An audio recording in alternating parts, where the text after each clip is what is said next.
introduce to you all Dean Leslie Fenwick, who is the Dean of the School of Education at Howard University. She is an expert on educational policy, particularly as it relates to urban schools and race and equity. Dean Fenwick has held administrative and tenured faculty positions at HBCUs for nearly 20 years. And from 1999 through 2003, she was a visiting fellow at Harvard University and a visiting scholar in education. In recent years, she served as an appointed member of the National Academy of Sciences. Also, she examined in that particular work the impact of mayoral control on Washington, D.C. public schools. Dean Fenwick is a former urban school principal and teacher in public and private schools and legislative aide for the state of Ohio. Additionally, she is a contributor to the best-selling book, The Last Word, Controversy and Commentary in American Education, which boasts essays by former President Bill Clinton and noted historian Dr. John Hope Franklin. Her published research examines the superintendency, principalship in urban school reform, and she is a member of the Board of Directors and National Advisory Board of the American Association of Colleges of Teacher Education and the George Lucas Educational Foundation, respectively. As the 2011 recipient of the W.B. Du Bois Award from the National Alliance of Black School Educators, Dean Fenwick was recognized for her commitment to and advocacy for black students. She earned her PhD from The Ohio State University, where she was a Fletcher Fellow, and bachelor's degree from the Curry School of Education at the University of Virginia. And I've really gotten to know her really well over the past year as we did some work together for the Democratic National Convention in Charlotte, North Carolina. And I want to acknowledge her because she is one of the great scholar administrators as well. So I would like for us to give a warm welcome to Dean Leslie Fenwick from the School of Education at Howard.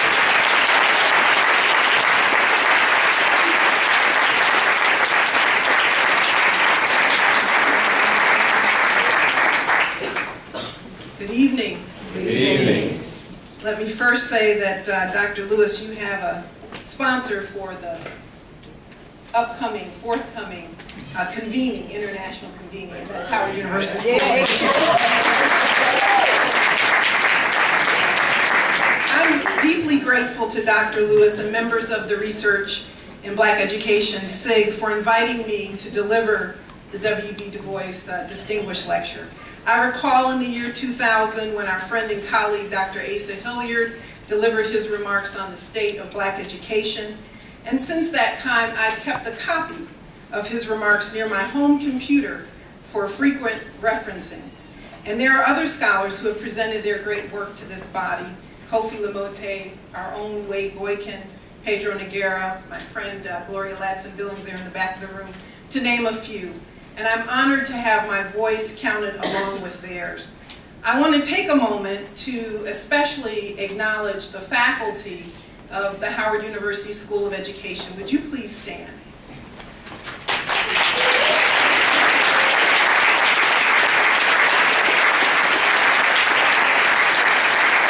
These are the faculty that keep me energized and invigorated about the important work that's before us. And I'm also going to ask students, graduate students from the School of Education, to stand and be recognized as well.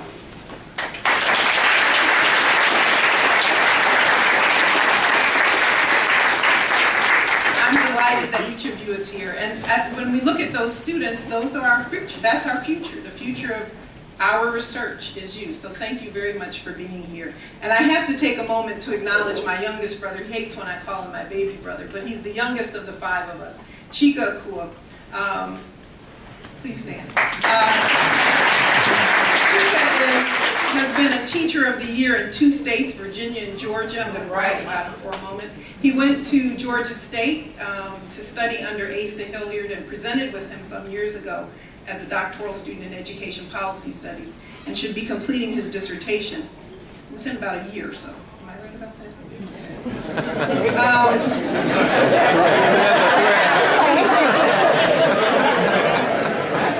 Chance, I'm especially appreciative too that you as chair of the Black SIG decided to focus on the contributions of HBCUs. This is fitting to note, especially in the context of this lecture. For DuBois himself said the following when he reflected on his education at Fisk and at Harvard, and I quote him, "I did not fall into the mistake of regarding Harvard as being as the beginning, rather the continuing of my college training.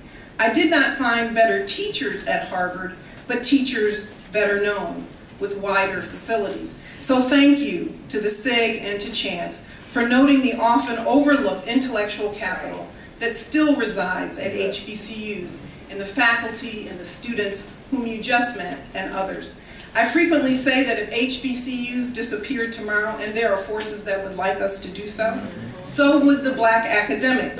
More than 60% of Black people who earn PhDs hold faculty positions at HBCUs, and nearly 96% of Black tenured faculty members are at HBCUs.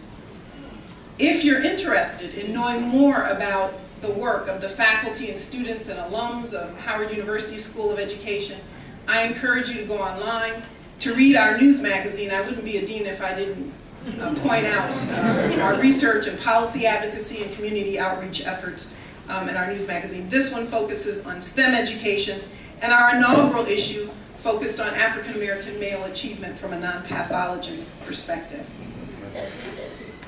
The title of my lecture is Blacks in Research, How Shall We Be Portrayed? It references a year-long debate in the crisis initiated by W.B. Du Bois in 1926 about the representation of the Negro and the responsibilities of the artists toward Black subject matter. Over 40 artists and writers contributed to the symposium titled, The Negro in Art, How Shall He Be Portrayed? My remarks examine the portrayal of Blacks in research and call for a renaissance among Black intellectuals, no less, I believe, engaging and important than Du Bois's call in 1926. So we know as researchers that the hallmark of science is replication, replication of what works. Yet too much of the research and media commentary about Black people and the Black community is a litany of negativity, a recitation about what's not working. The image of Black people in contemporary research is dismal and harmful at best, I believe, and more than not, outright defamatory and libelous at worst. I recall an occasion nearly 15 years ago. You've likely had this experience too. I know you have because you've told me your stories. I was invited to a foundation-sponsored think tank to examine, as the invitation letter said, and I quote, urban education and minority student outcomes. There were 20 experts in the field invited to attend. I was the one African American invitee. There was also one Hispanic Latino at this convening on urban education, sponsored by a major foundation. Toward the end of the day, the discussion turned toward increasing African American students' college readiness and admission rates. As that day came to a close, one of the think tank participants stated that African American males' college admission rates were low because they performed poorly, specifically less well than African American females, on college entrance exams. No one questioned this assertion, and a lively conversation ensued about policy and funding recommendations for improving African American males' college readiness and admission rates. I recall being stunned that none of the invited scholars questioned the assumption about African American males or provided data to substantiate that claim. So that evening, I stayed up until 2 o'clock in the morning, searching the College Board's, ETS's website, along with volumes of the National Center for Education Statistics Condition of Education report. At the time, copious data were available online with test data disaggregated by race, ethnicity, gender, geographic region, among other variables. The result of my post-midnight research indicated African American males outscore females on every standardized college, professional, and graduate school entrance exam. including the SAT, the ACT, the GRE, the GMAT, the MCAT, the DCAT, and the LSAT. How many of you all knew that? Raise your hand, seriously. You name the test, African American males outscore African American females, and some subgroups of other females. The next morning I was eager to present this information to the group and did so that we could restructure policy and funding recommendations around accurate data. I remember the group of experts being in disbelief about my recitation and then questioning the source and validity of the data I presented. I reminded the group that we had not questioned nor seemed alarmed by the negative erroneous statistics cited the evening before, nor had we asked any participant until that very moment with me to verify their claims with a reference. As habit would have it, I had stuffed the website printouts in my book bag which accompanied me to the session. So I shared the charts containing the data. Even after doing so, I observed my white colleagues maintain their psychological commitment to their narrative about black male underperformance, and they viewed the data that I provided from NCES, ETS, and the College Board as disruptive to their deliberations. So this experience, and you've had this experience, reinforced my observation that the constant and consistent recitation of negative statistics about black people is deleterious to scholarly inquiry, misdirects policy formulation and funding priorities, and is outright libelous to black people. In fact, much of what masquerades as research about black people is really defamation. And Webster defines defamation this way: the communication of a statement that makes a claim, expressly stated or implied to be factual, that may give an individual, business, product, group, government, religion, or nation a negative or inferior image. So I contend, like you, that too little mining of existing data and too few research reports present the truth about black people and the black condition. And even though we are an enlightened group assembled here this evening, take a minute, I want you to take a minute to consider your answers to the following questions that I'm going to raise. The first 5 questions relate to education and schooling, and the last 5 deal with larger societal issues. I'm asking you these questions because I'm calling for a radical reordering of the statements made in research about black people. So consider these questions and answers, and know that they reflect an enormous body of other data that go unreported about black people. There are 10 questions, and I know I have 30 minutes chance, so y'all bear with me. Number 1, what percentage of African American parents report setting aside a special time and place for their child to complete homework and have an adult in the household to check it? The answer is 94%. Of African American parents, I heard somebody back, they don't believe it. 94% of African American parents report engaging in this school-affirming behavior. This is the highest percentage for any subgroup of parents responding to the 2006-07 Parent and Family Involvement in Education Survey conducted by the National Center for Education Statistics. These are not my statistics, these are NCS's statistics.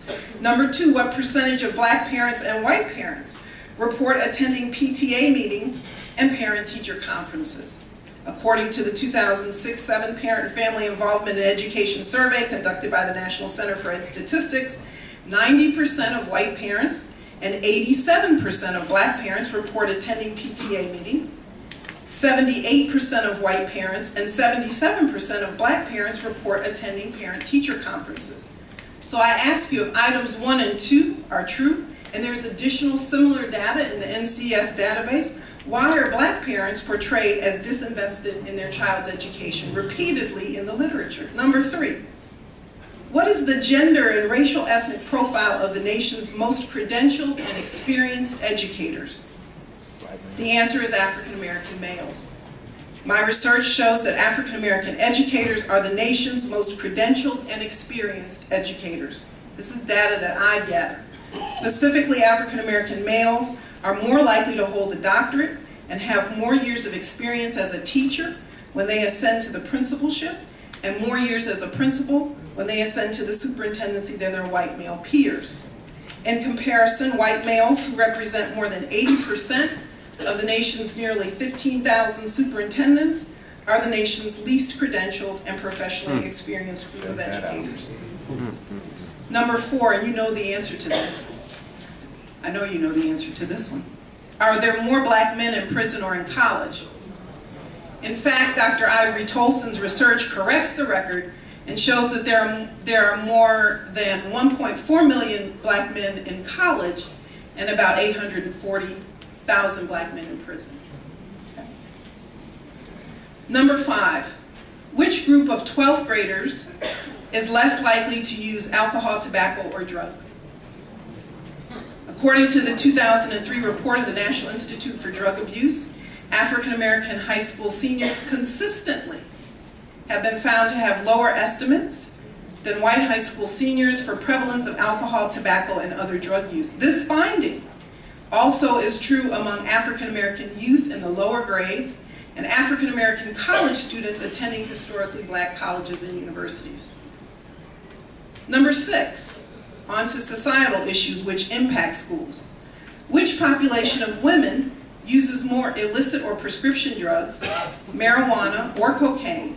White women or black women? I named a number of categories. I'm hearing some. Okay. Go through all those categories.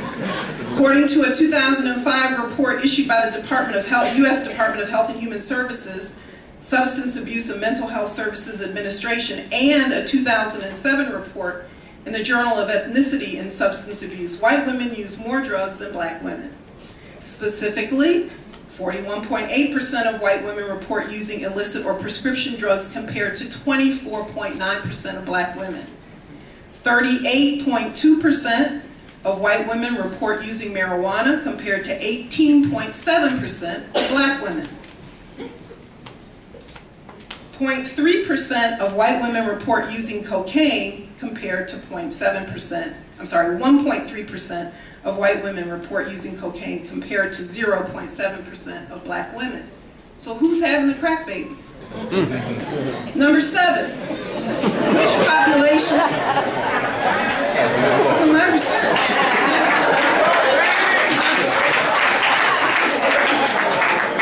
Which population of men report using more illicit or prescription drugs, marijuana, or cocaine, white men or black men? According to a 2005 report issued by the Department of Health and Human Services, Substance Abuse and Mental Health Services Administration, and that same 2007 issue of the Journal of Ethnicity and Substance Abuse, white men use more drugs than black men. Specifically, 43% of white men report using illicit or prescription drugs compared to 36% of African American men. 41.5% of white men report using marijuana compared to 33.5% of African American men. 5.1% of white men report using cocaine compared to 1.8% of African American men. Number 8, what percentage of crack cocaine usage is by whites, and what percentage of powder cocaine usage is by whites? And we all know the standard statement. White people use powder cocaine and black people use crack cocaine. That's wrong. The answers are 62% of crack cocaine usage is by whites, and 72% of powder cocaine usage is by whites. While often characterized as a drug of the black community, 60% of the individuals who used crack last month are white. White crack users also account for more than 60% of individuals who have ever used crack in their lifetime. Simply stated, the majority of crack cocaine users are white. And despite this reality, 80% of people arrested for crack offenses were black, at rates 10 times higher than that of whites. Number 9, the last 2 questions. Nearly 1 in 5 of which population carries a genetic variant, substantially increasing their odds of being susceptible to severe cocaine abuse. So which population of individuals carries a variant that makes them susceptible to cocaine abuse? According to an Ohio State University study led by researcher Wolfgang Sadie and his colleagues, the answer is that whites carry the genetic mutation. According to Sadie's research, among whites, one or both mutations were found in more than 40% of autopsy brain samples taken from people who had abused cocaine compared to 19% of samples from people who lived drug-free. Overall, 1 in 5 samples from whites in the control group and 1 in 2 to 3 samples in the cocaine overdose group contain the genetic variant, compared to 1 in 8 African Americans in whom the mutation is less prevalent. And the last question, and you know the answer to this as well, which population of Americans is most likely to attend church? According to the 2010 Gallup poll of Americans' church attendance, 55% of African Americans report attending church weekly, the highest percentage for any racial or ethnic subgroup. This recitation that I've just given, questions and answers, is not meant to be a Jeopardy game of sorts. Alex, I'll take African Americans for $600. Nor is it about advancing a strengths-based or an asset-based research perspective. Rather, I'm urging a deep interrogation and interruption of the defamation of black people in research. If these data are true about us, and we know there's more, why isn't it being reported? Why isn't it being reported by us and others? I'm urging us as scholars and policymakers and funders to peel back the layers of these statistics we hear each and every day about black boys and girls, black men and women, black families and black communities.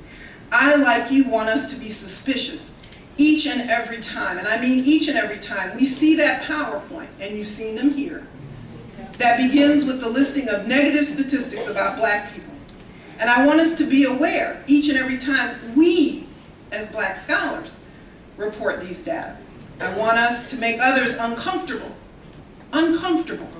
about capriciously reporting these data, and I want us to take the time to tease out as many pieces of empowering data and gather our own strategic data. I want us to approach our research when we sit down to write it and when we attend our Learned Society meetings armed with empowering data so that we can fight this defamation. This common practice, and I've not seen this with other people, this common practice of beginning scholarly presentations about black people with rosters of negative statistics reinforces at least 3 erroneous notions. 1, the negative statistics become synonymous with negative human qualities that are then attributed to the true nature of black people. Right. 2, the persistence of negative statistics about blacks communicates that we are a community beyond intervention. And 3, rarely does such study result in effective solutions because it's focused on what's not working, and we don't want to replicate what's not working. Okay? Clearly, this call to arms to fairly present black people to ourselves and the world is not new. Black people, from W.E.B. Du Bois, the father of American sociology, to publisher John Johnson of Ebony magazine fame, to noted historical artist William Edward Scott, embodied a commitment to present the breadth, depth, beauty, and tragedy of the black experience as a whole, an unfragmented cloth. As you know, Du Bois's work often captured this intention to uplift black folk in his research. Du Bois reflects this intention in his essay, My Evolving Program for Negro Freedom, when he chronicles, and I quote, "I went to the East to visit my father's father in New Bedford, and on that trip saw well-to-do, well-mannered colored people. And once at Rock Point, Rhode Island, I viewed with astonishment 10,000 Negroes of every hue and every bearing. I apparently noted nothing of poverty or degradation, but only extraordinary beauty of every shade of skin color and utter equality of demeanor." We know that the first 3 chapters of Du Bois's Philadelphia Negro are devoted, as he stated, to, and I quote, "a study of the family, of property, and of organizations of all sorts." He goes on to say it also takes up such phenomena of social maladjustment and individual depravity as crime, pauperism, and alcoholism. Clearly, Du Bois did not barter away examining the functional in the black community to focus exclusively on the dysfunctional, or what can also be described as responsive to American apartheid society at the time. For instance, in his examination of the Philadelphia slums, he stated, and I quote, "A slum is not a simple fact. It is a symptom, and that to know the removable causes of Negro slums of Philadelphia requires a study that takes one far beyond the slum districts. DuBois' scholarship situated and balanced the black condition in a worldwide context. Note his book, Africa and the World, and within America's then racially and economically oppressive frameworks. In 1926, when Du Bois initiated in the Crisis a year-long debate about the representation of the Negro and the responsibilities of the artist toward black subject matter, over 40 artists and writers contributed to that symposium on the Negro in art, how shall he be portrayed? I borrowed from Du Bois's question to raise a similar query about how we, as black scholars, will confront the fantasy of blackness that exists in research. So I asked the blacks in research, how shall we be portrayed? And I use we purposely in this question for this reason.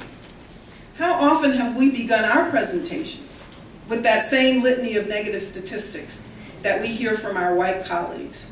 When we write or state 41% of black children, 52% of black women, 42% of black men and families, or 82% of black teens, have we forgotten that we're talking about ourselves?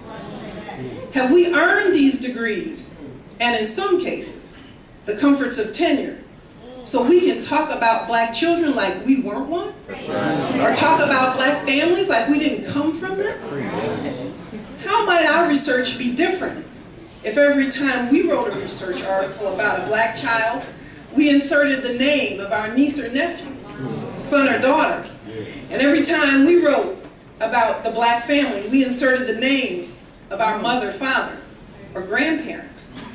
And how might their research be different if each and every time our white colleagues began these recitations, they were interrupted, vigorously challenged? We know from art history that the black fantasy remains a well-established norm of American culture. In his book, Black Art and Culture in the 20th Century, Richard Powell makes a statement about the portrayal of blacks in art that I believe has relevance to the portrayal of blacks in research and media accounts. Powell observed this about art that I think is relevant to how we're portrayed in research literature. These images took the form of outrageous characterizations of blacks, their communities, and their alleged cultural practices. These grotesque beings were usually shown in impoverished settings with yard fowl, watermelons, and so on, alternately backward, shiftless, ridiculous, childish, criminal. These characterizations faithfully appeared in theatrical public productions, popular literature, advertisements, children's toys, and other cultural documenta.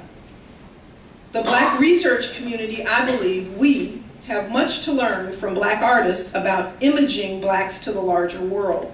Black artists and photographers employed their craft to make conventional claims to recognition and respectability.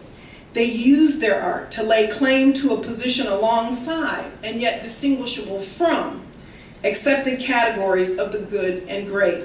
For instance, the February 2012 issue of the American Art Review describes William Edward Scott, a noted artist, as follows.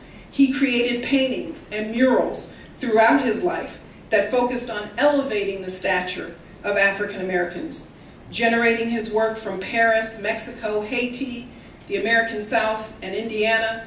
His artwork frequently interpreted blacks in positions of prominence, a bold and uncommon approach for his time. He rejected the conventional portrayal of African Americans as menial laborers or historical enslaved persons.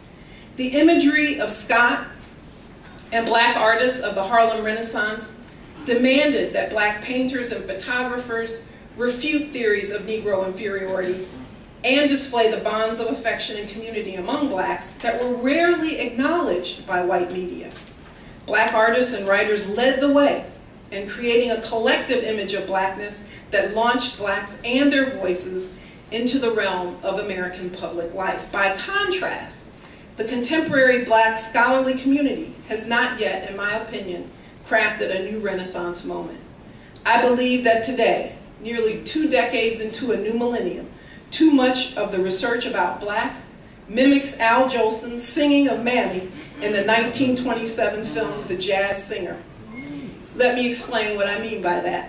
In it, Jolson adopted the typical repertoire of minstrel performers who claim that their posturing on bent knee with outstretched arms and splayed hands and other similarly extravagant gestures and dances duplicated authentic black movements that they had witnessed. The scholarly community needs a larger body of research that furnishes audiences with images affirming a modern black identity, reflecting the cultural values of Black America, and generating a sense of national black community. To be sure, I am not suggesting that we substitute one fantasy that masks the serious problems facing and attacking black communities. I am concluding that in so many ways, the black artistic community has succeeded where the black scholarly community has not, and redirecting and centering the African American and Pan-African perspective more prominently.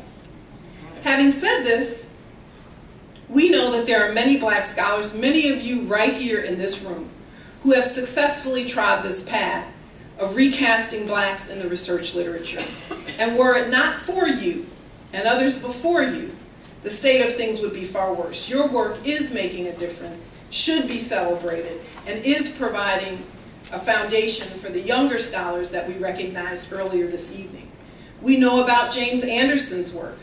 In his seminal text, The Education of Blacks in the South, 1860 to 1935, he poignantly details the history of black education advancement, and through his research reveals lesser-known facts about the black education struggle, such as, by July 1st, 1932, throughout 15 southern states from Maryland to Texas, black contributions to school building campaigns totaled $4.3 million. In 1932, blacks' commitment had yielded those kinds of financial resources. Or we can cite Vanessa Seidel Walker's research about black principals, which references Horace Mann Bond's report that Teachers College Columbia University awarded 144 doctoral degrees to graduates of HBCUs between 1930 and 1960.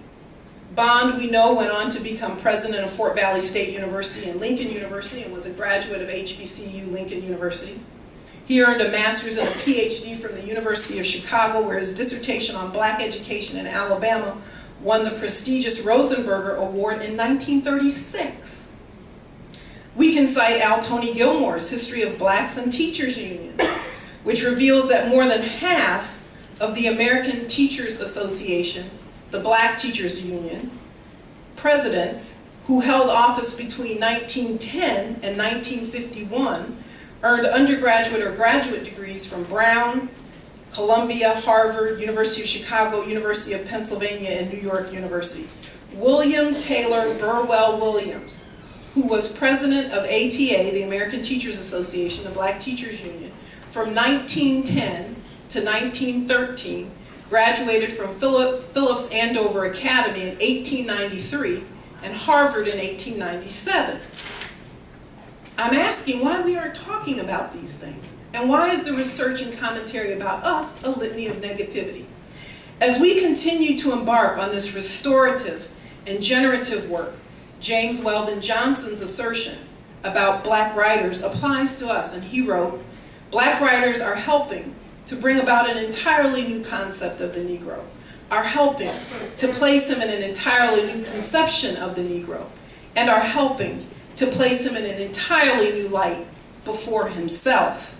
In a similar vein, Howard University's Elaine Locke argued that unless blacks evolved an original, African-centered, expressive tradition giving sympathetic treatment to the Negro, they would be relegated to the role of imitating the production of their white counterparts.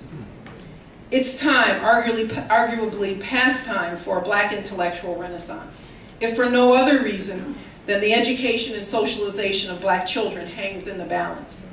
Black parents' frustration with the quality of public schools is at an all-time righteous high.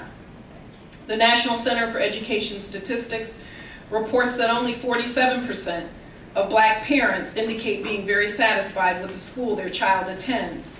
And in some districts like Los Angeles, 70% of black parents report dissatisfaction with public schools and award a grade of C or lower to the school their child attends. This pattern holds whether these black parents are college educated, high income, or poor. And steadily, we see schemes, and I'm using the word schemes on purpose here, like mayoral control, schemes like Teach for America, schemes like the Broad Foundation prepared superintendents, schemes like some charter schools, and schemes like education management organizations such as Edison, schemes like mayoral control, schemes like Teach for America, schemes like Broad Foundation prepared superintendents, schemes like education management organizations, infiltrating majority black school districts and using the face of black children, your children, my nieces and nephews, and their advertisements that claim that they will cure. Corporate America will cure. Corporate America, not a friend to adult black people, will cure.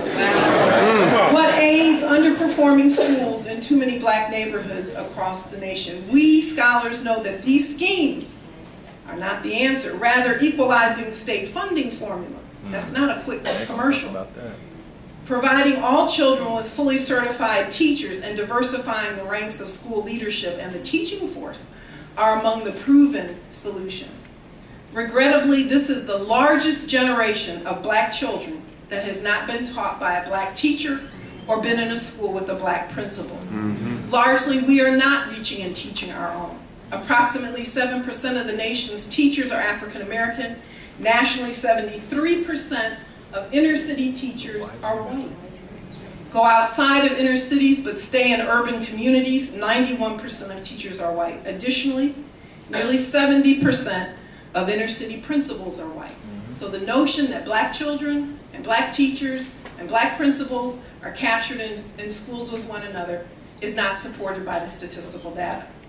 I mention these statistics because education research tells us that academic and social benefits accrue to African American and Hispanic Latino students when they are in high diversity staffed schools.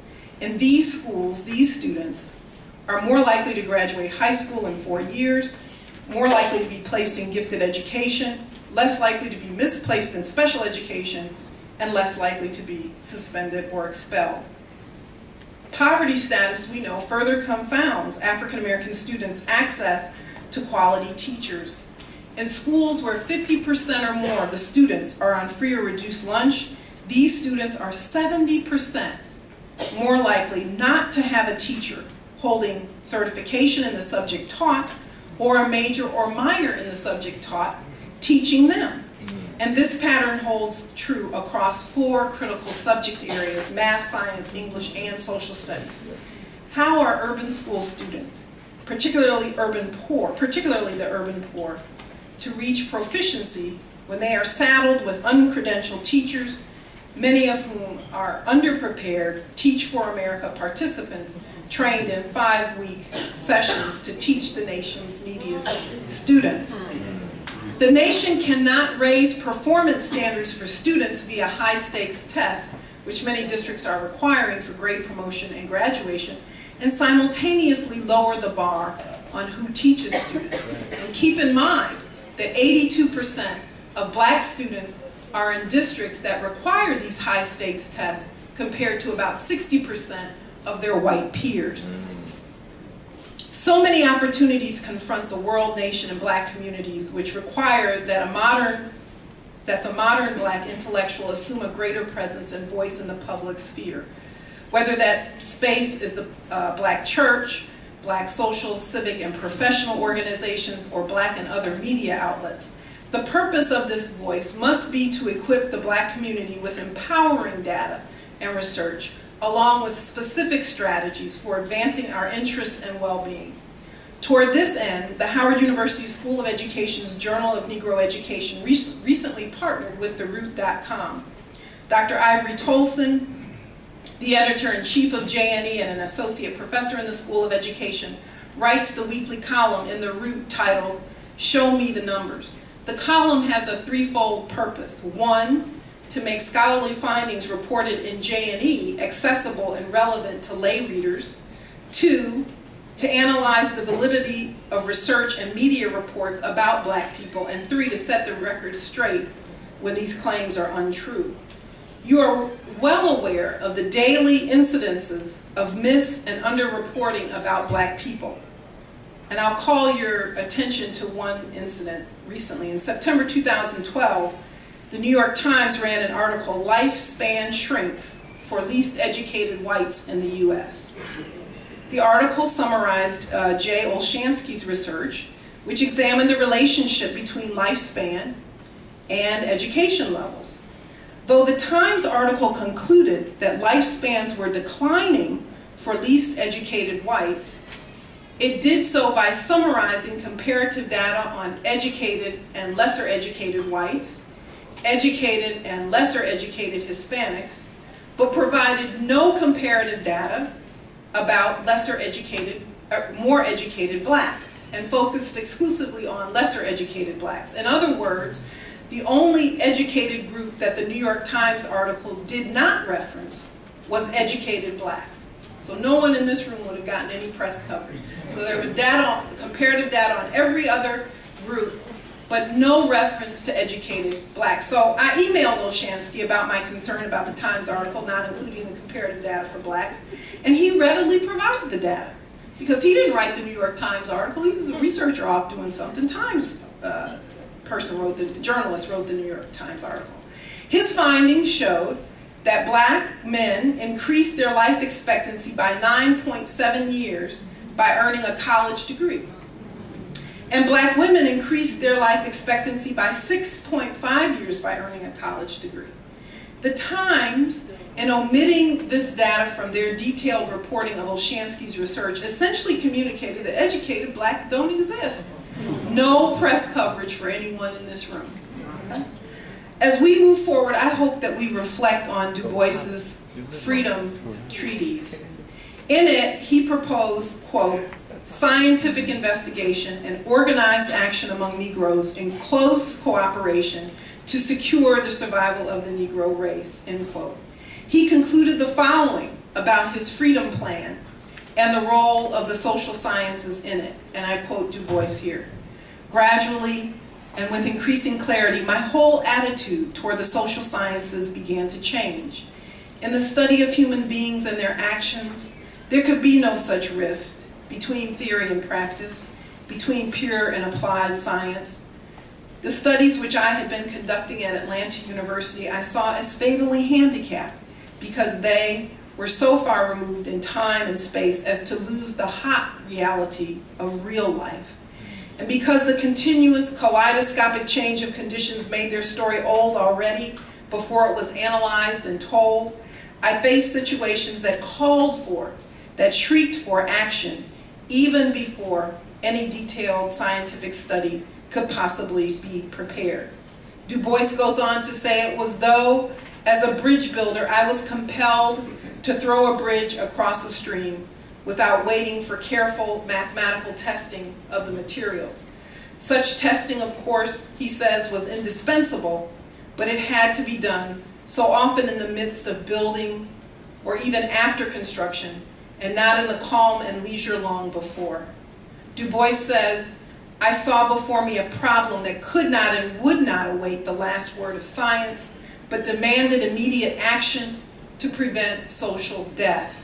I realized that the social scientist could not sit apart and study in vacuo." As we craft this contemporary Renaissance, in many ways, we as Black scholars are better situated than Du Bois and his contemporaries. Du Bois' study of the Philadelphia Negro can easily be expanded to the global African. We have modern technology through the World Wide Web and social media to assist us with reaching each other in all corners of the world.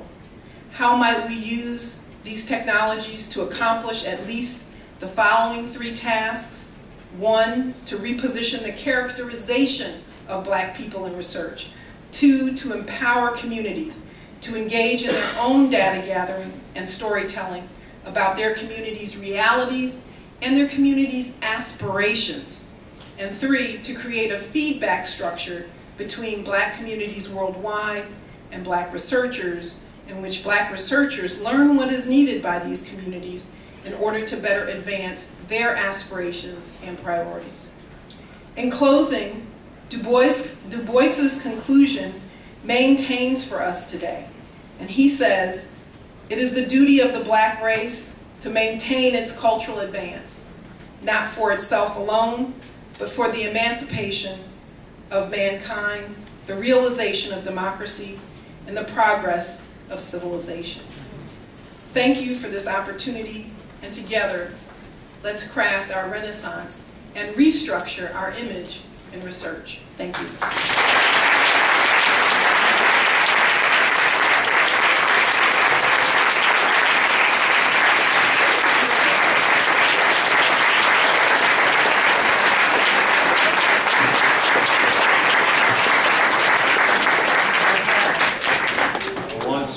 Extend my thanks as RB SIG Chair to Dean Fenwick, who graciously accepted the invitation for this lecture. We provide you a small token of appreciation, reading the American Educational Research Association Research Focus on Black Education SIG presents you the 2013 W.B. Du Bois Distinguished Lecture recognition for this year. Thank you so much.